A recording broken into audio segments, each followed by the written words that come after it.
అన్నా అన్నా దువ్వన్నా అన్నా నీకేంటి డాక్టరేట్ ఇవ్వడం ఏంటి? అసలు ఎలా వచ్చిందన్నా? డబ్బులు కడితే డబ్బులేంటన్నా? అది కాదు, అది కాదు. దొబ్బులు తింటే పార్టీ కోసం డాక్టరేట్ ఇచ్చారు. ఓహో దొబ్బులా? పరువు పోగొట్టుకుంటే పార్టీ కోసం డాక్టరేట్ ఇచ్చారు.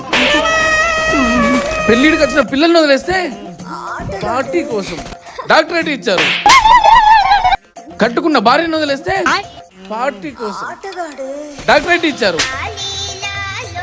కష్టపడితే నిద్రలేని రాత్రులు, మోకాల నొప్పులు, అలసటలు ప్రజాసేవ కోసం చేస్తే డాక్టరేట్ ఇచ్చారు. తల్లిని చెల్లిని బయటికి ఎంటేస్తే ఇస్తారా డాక్టరేట్లు? అవినీతి చేస్తే ఇస్తారా డాక్టరేట్లు? పోలవరం కడతాను రైతులు మోసం చేస్తే ఇస్తారా డాక్టరేట్లు? ఎవరు పార్టీ కోసం కష్టపడితే ఇస్తారు డాక్టరేట్లు. ఈ పార్టీ కోసం నేనే కష్టపడాలి పార్టీ కోసం. పద మనం చీరలు అమ్ముకుందాం. ఓకే, పార్టీ కోసం కష్టపడినందుకు దువ్వాడ గారికి డాక్టరేట్ ఇవ్వడం జరిగింది.